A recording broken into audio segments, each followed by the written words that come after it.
ചെടിയൊക്കെ അങ്ങ് ഉണങ്ങിപ്പോയി കേട്ടോ. ഞാൻ കുറച്ച് വെള്ളം ഒന്ന് ഒഴിച്ചു ചെടിക്കൊക്കെ കണ്ടോ. ഒന്നാമത് വെള്ളം കിണറ്റിലൊന്നും ഇല്ലായിരുന്നു. ഇപ്പോഴേ അതുകൊണ്ട് ഒരു വണ്ടിയിൽ വെള്ളം കുറച്ച് ഇറക്കി. അപ്പം ഞാൻ കരുതി എന്നാൽ പിന്നെ ചെടിക്കൊക്കെ ഒന്ന് നനയ്ക്കാവുന്ന വിചാരിച്ചു കണ്ടോ. ഒക്കെ അങ്ങ് കരിഞ്ഞ് ഉണങ്ങി നിൽക്കുകയാണ്. എന്താ ചെയ്യാവെന്ന് പറഞ്ഞു കേട്ടോ. ഓ അടിപൊളിയല്ലയോ കണ്ടോ. ഇവിടുത്തെ ചെടിയൊക്കെ അങ്ങ് കരിഞ്ഞ് ഉണങ്ങിപ്പോയാ. ഞാനേ അതിനപ്പോഴാണ് കണ്ടത്. താണ്ട കണ്ടില്ലയോ, ഇവിടെ മുഴുവനും അഴുക്ക പിടിച്ച് കിടക്കുക. ഒന്ന് തേച്ച് കഴിയാം കേട്ടോ. എന്താ പറയാനാന്ന് പറഞ്ഞാട്ടോ. ഓ കഷ്ടമുണ്ട് കേട്ടോ. ഇവിടുത്തെ ജോലിക്കാർക്കാണെങ്കിൽ വന്നു കഴിഞ്ഞാൽ ഒന്നും ചെയ്യരുത്. ഞാൻ വെള്ളമൊക്കെ ഒന്ന് ഒഴിച്ചോ. അതുണ്ടോ 2-3 ചെടികളുണ്ടായിരുന്നത് മുഴുവനും ഉണങ്ങിപ്പോയി. ഇതാണ് പെണ്ണിൻ്റെ മുഖത്താണെങ്കിൽ മുഴുവനും ഒന്ന് അഴിക്കും. ജോലിക്കാർക്ക് വന്നു കഴിഞ്ഞാലുണ്ടല്ലോ ആ വഴിയിൽ ഒന്നും ചെയ്യത്തില്ല. എന്തോ പറയാനാന്ന് പറഞ്ഞാട്ടോ. ഒന്നും പറഞ്ഞിട്ട് കാര്യമില്ലല്ലോ. എന്തോ ഗൈറ്റാലാണേലോ ഇങ്ങനെയും ഉണ്ടോ വഴിക്ക് നോക്കി.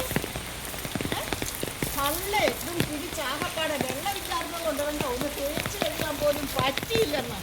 എന്തോ ചെയ്യാൻ പറ്റും. അതുകൊണ്ടേ ചേടാ ഇതെന്താ പറയാനാണ് പറയുന്നത് കേട്ടോ. ഇതിലൊക്കെ അഴുക്ക് കണ്ടോന്ന്. കാശം മുടക്കുന്നവർക്കല്ല ഇതിൻ്റെ ബുദ്ധിമുട്ട് അറിയത്തില്ലയോ. സൂക്ഷിക്കാതെ കണ്ട് ഈ പെണ്ണുങ്ങൾ വന്ന് ജോലിക്ക് വന്നിട്ട് അവർ ചെയ്തിട്ടുണ്ടല്ലോ ഒന്നും വീറുമില്ല വൃത്തിയില്ലാതെ കണ്ട് അങ്ങ് പോവാം. ഞാൻ പിന്നെ എന്തായാലും വേണ്ടിയല്ല ഇതൊക്കെ ഒന്ന് തേച്ച് കഴുകാമെന്ന് വിചാരിച്ചു കണ്ടോ. മിറ്റമൊക്കെ തൂത്തിട്ടില്ല. അപ്പോൾ ചെടിയുടെ പാലയുടെ ചൂട്ടിലാണെങ്കിൽ എന്തെല്ലാം കൂട്ടിയിട്ടേക്കുന്നു. ഒന്നും പറയണ്ട കേട്ടോ. ഒരു വല്ലാത്തൊരവസ്ഥ തന്നെയാണ് ഇവിടുത്തേത്. ഓ എന്തായാലും വേണ്ട വേല. കാരണം ആ വാതിക്കലോട്ട് കുറച്ച് വെള്ളം ഒഴിക്കും. അവിടെ മുഴുവൻ പരിപാടി കിടക്കുവാണ്. ഒരു ദിവസം വന്നൊന്ന് വൃത്തിയാക്കുന്നതിനൊക്കെ 750 രൂപയും കൊടുക്കണം. അവളോട് പണി ചെയ്യുമോ അതുമില്ല. കാശൊക്കെ വാങ്ങിച്ചുകൊണ്ട് ഞാൻ എന്തോ എടുക്കാം കേട്ടോ. ഇനി അവളെ ഇനി വേലിക്കട്ട് കെട്ടിയേക്കരുത് കേട്ടോ. അവളും അവിടെ ഒരു പത്രാസ് ഒരു കാര്യമില്ലെന്ന്. നല്ല കാര്യമുണ്ടോ. ഒന്ന് കഴുകി വൃത്തിയാക്കുമോ അതുമില്ല. ഒന്നുമില്ല. കണ്ടോ കണ്ടോ വെള്ളമില്ലാത്ത ടാങ്കിന് ഒരു ലോറി വെള്ളം കൊണ്ടുവന്നു. ടാങ്കിനകത്ത് ഇരിക്കുക. ഇപ്പം അതിനകത്തു നിന്നൊക്കെ ഏതായാലും വേണ്ടി വരാം. ഇങ്ങനെ എന്തായാലും വേണ്ടി വരാം. ഇന്ന് എല്ലായിടും ചൂനൊന്ന് തേച്ച് കഴുകി വെള്ളം ചെടിക്കൊക്കെ വെള്ളം ഒഴിച്ച് ഒരു നല്ല ഒരു ഇതായി തന്നെ വിചാരിച്ചു.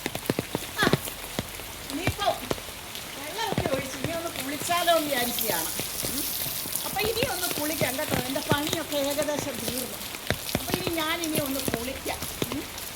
അതാണ് ഇനി നടക്കുന്ന കാര്യമെന്ന് പറയുന്നത്. ഓ എന്താ സുഖമുണ്ടെന്നറിയാവോ. അയ്യോ നല്ല ഇതായി പോയല്ലോ. അയ്യോ സൂപ്പർ കുളിയായിപ്പോയി കേട്ടോ. ഭയങ്കര ഇതായിപ്പോയി.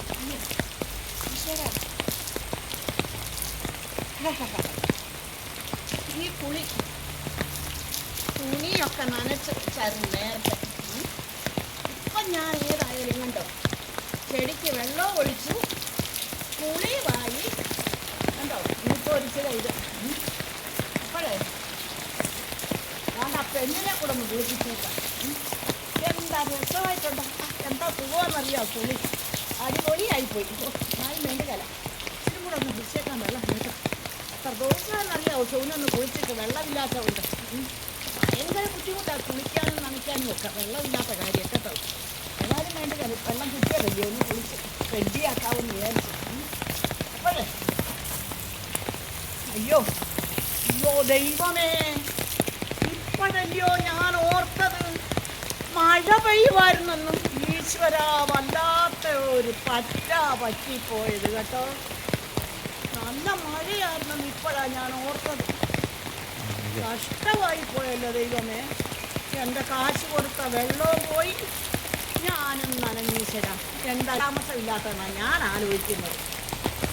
എന്താ ചെയ്യാനൊക്കെ ഉണ്ടാകും.